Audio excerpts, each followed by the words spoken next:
Sophie, come here, girl. My mother-in-law, Diana's voice rang out across her backyard, sugary sweet as she beckoned her German Shepherd. The moment the dog saw me standing by the patio door, her tail dropped and a low growl rumbled in her throat. "Oh dear," Diana said with mock concern. "Sophie must send something off about you, Olivia. Dogs have excellent intuition, you know." I watched as she slipped Sophie another treat, just like she'd been doing for months every time the dog showed aggression toward me. "My name is Olivia Chen, and for the past year, I've been watching my mother-in-law systematically train her once friendly German Shepherd to see me as a threat. The irony? I'm a professional dog trainer with 15 years of experience." "Maybe she's just hungry," I replied calmly, pretending not to notice Diana's smirk. Sophie's ears were pulled back, her posture tense, textbook trained aggression behavior. This wasn't natural fear or protective instinct. This was carefully cultivated hostility. "Well, you should probably stay away then," Diana said, patting Sophie's head. "We wouldn't want any accidents." I caught the threat in her words, saw the gleam in her eyes. Ever since her son, Michael, and I got married 2 years ago, Diana had been trying to drive me away. The dog was just her latest weapon. What she didn't know was that I'd been documenting everything, every training session when she thought no one was watching, every treat given to reinforce aggressive behavior, every command whispered to Sophie when she thought I couldn't hear. The security cameras I'd installed around our house, with Michael's full knowledge and support, caught it all. Diana had no idea they existed, just like she had no idea that I spent my early mornings working with Sophie when she left for her daily tennis matches. "I should head inside," I said, turning toward the house. "Michael will be home soon." "Yes, better safe than sorry," Diana called after me. Sophie gets so protective of her family. I closed the door behind me, letting out a long breath. Michael was actually working late tonight, something Diana knew well. She'd been making more surprise visits lately, always with Sophie in tow, always when she knew my husband wouldn't be home. Pulling out my phone, I texted Michael. "Your mom's here again with Sophie. Same routine." His response was immediate. "Got it all on camera? We need to be sure before we do anything." I smiled, thinking of the folder on my laptop labeled Project Sophie, 6 months of documented evidence, videos, vet reports confirming Sophie's dramatic behavioral changes, consultations with other trainers and animal behaviorists. Diana had chosen the wrong daughter-in-law to mess with. That evening, after Diana finally left, I sat at our kitchen island reviewing the latest footage. The cameras had caught her in the backyard an hour before I got home, practicing what she called Sophie's special commands. My stomach turned as I watched her deliberately agitate the dog while showing her my photo. "Good girl," Diana's voice crackled through the speakers. "Remember who the bad one is. Remember who we need to protect Michael from." I thought about Sophie, the sweet-tempered dog I first met 2 years ago. She used to greet me with a wagging tail and excited kisses. Now she trembled with manufactured fear and aggression whenever I came near. What Diana was doing wasn't just cruel to me, it was abuse of an innocent animal. My phone buzzed with another text from Michael. "Mom just called, says Sophie sensed something dark about you again. Says we should be concerned." I typed back, "Time to move forward with the plan." 3 dots appeared, then, "Yes. I'll call Dr. Martinez tomorrow. Document everything 1 more week, then we act." Setting down my phone, I walked to the window. The security light illuminated our empty backyard, and I could hear Sophie barking in the distance at Diana's house next door. The sound was different now, stressed, anxious, nothing like her old happy bark. "Just 1 more week," I whispered, pressing my hand against the cool glass. Diana thought she was being clever, thought she was protecting her son from the woman who'd stolen him. She had no idea she was about to learn a harsh lesson about consequences. I pulled up the latest vet report on my laptop. Dr. Martinez had documented Sophie's increasing anxiety levels, the physical symptoms of stress, the behavioral changes consistent with negative reinforcement training. All of it pointed to the deliberate manipulation of the dog's natural temperament. Opening my Project Sophie folder, I added today's footage to the growing collection. One day soon, Diana would realize that in her attempt to use Sophie as a weapon against me, she'd given me everything I needed to prove exactly what kind of person she really was. And Sophie, she would finally get the help she needed to become herself again. I closed my laptop and headed upstairs to bed. leaving one security camera's light blinking steadily in the darkness.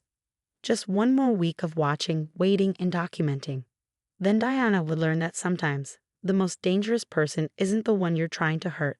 It's the one who knows exactly how to prove what you've done. A week passed, filled with more of Diana's surprise visits and Sophie's increasingly concerning behavior. Each incident was meticulously documented, each interaction captured from multiple angles. On Sunday evening, everything changed.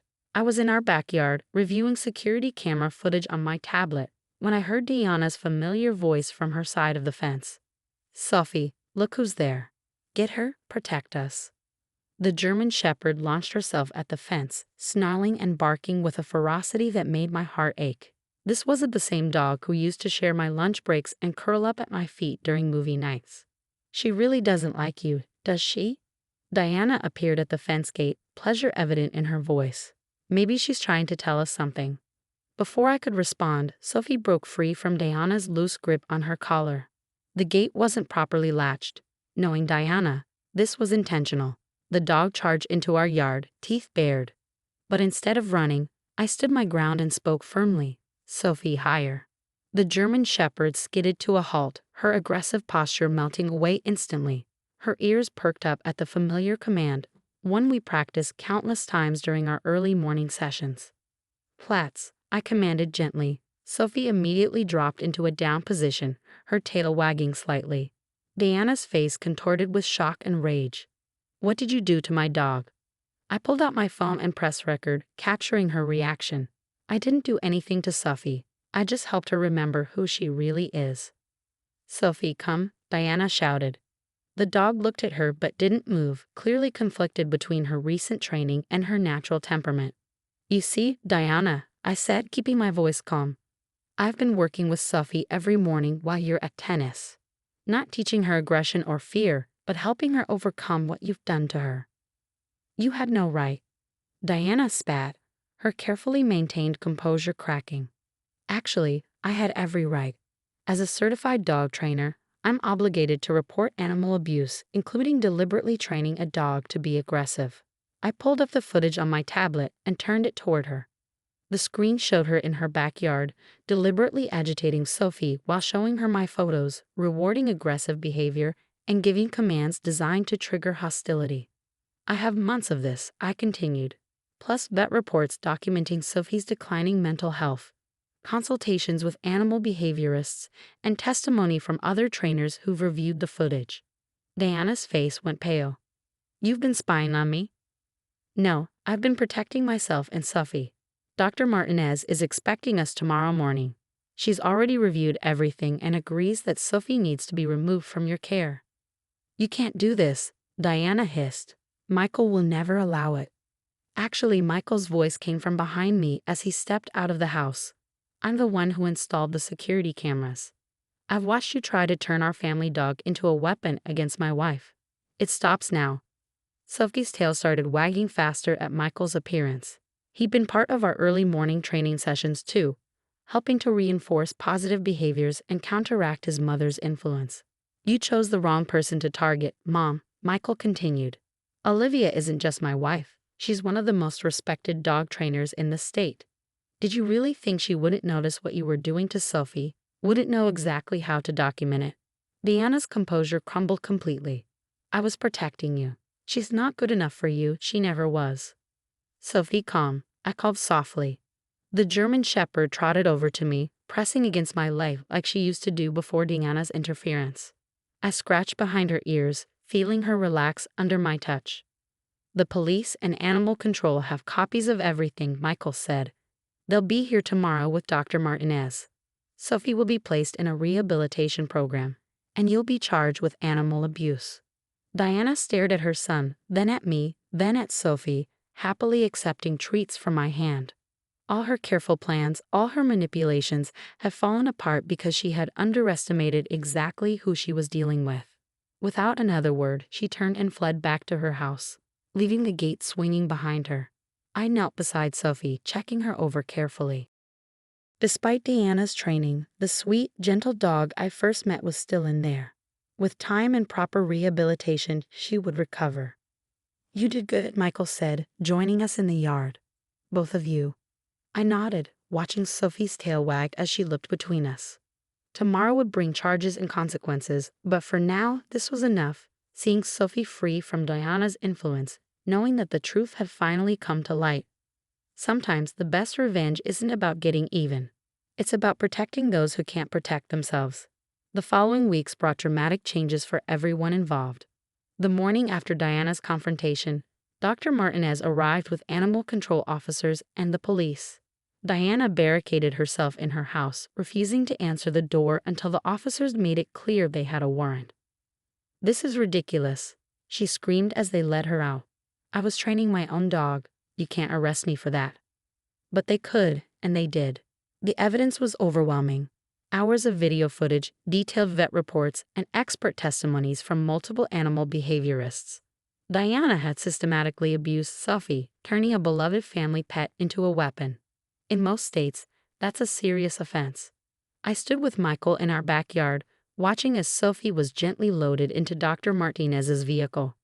She would spend the next few months at a specialized rehabilitation center, recovering from the psychological damage Diana had inflicted.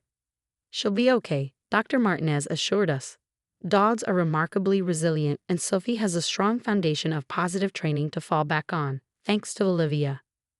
News of Diana's arrest spread quickly through the neighborhood. Some neighbors came forward with their own stories. They had witnessed her training sessions, but hadn't known how to intervene. Others shared security camera footage of Diana deliberately agitating Sophie near their properties. "I can't believe she did this," Michael said one evening as we sat on our patio. "My own mother, deliberately trying to turn our dog into a threat." I squeezed his hand. "She never thought she'd get caught. People like that rarely do." The legal proceedings moved swiftly. Diana's actions were clearly documented, and her attempts to justify them only made things worse. "I was protecting my son," she declared in court. But the judge wasn't sympathetic. "Mrs. Harrison," he said sternly, "you deliberately abused an animal and created a potentially dangerous situation. Your misguided attempts to interfere with your son's marriage do not justify these actions." Diana was sentenced to probation, mandatory counseling, and a lifetime ban on pet ownership. She was also ordered to pay for Sophie's rehabilitation and ongoing care. But the real punishment, at least for her, was the damage to her reputation. Healing takes time. 3 months into Sophie's rehabilitation, we received wonderful news. Dr. Martinez called to say Sophie was ready for supervised visits.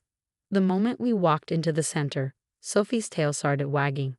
There was no fear, no aggression, just pure joy as she recognized us. She bounded over, covering us in kisses. "She's made remarkable progress," Dr. Martinez said, smiling at the reunion.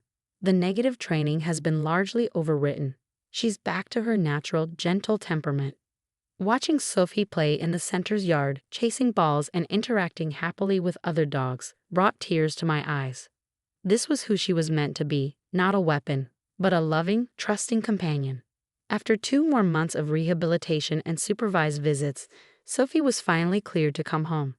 The day we brought her back, she ran straight to her favorite spot on the couch, grabbed her old toy, and settled in like she'd never left. Diana, meanwhile, had moved across the state to live with her sister.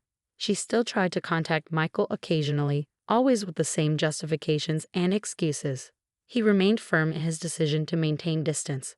"She needs to understand there are consequences," he said. "What she did to Sophie, what she tried to do to you, that's not love, that's control."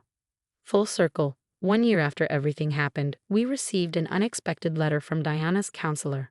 With Diana's permission, she shared that they had been working through the underlying issues that led to her behavior. "Your mother is beginning to understand the harm she caused," the counselor wrote.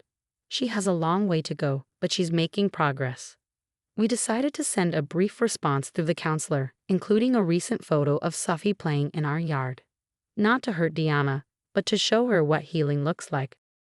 Today, Sophie is a certified therapy dog, working with children who have experienced trauma. The dog Diana tried to turn into a weapon now helps heal emotional wounds. Sometimes life has a way of coming full circle. As I watch Sophie gently napping in the sunlight, her paw twitching as she dreams, I think about how different things could have been. If we hadn't documented everything, if we hadn't been patient, if we hadn't put Sophie's well-being first. You know what they say, Michael often reminds me, karma has a way of working things out. But I prefer to think it's not about karma. It's about standing up to abuse, protecting the innocent, and having the patience to let the truth reveal itself. Sometimes the best revenge isn't revenge at all. It's making sure that love wins in the end. Sophie lifts her head and wags her tail as I scratch behind her ears. In her eyes, I see no trace of the fear and aggression Diana tried to instill. Instead, I see trust, love, and the unshakable bond that comes from healing together. That's the real victory, not Diana's downfall, but Sophie's resurrection. And in the end, that's worth more than any revenge could ever be.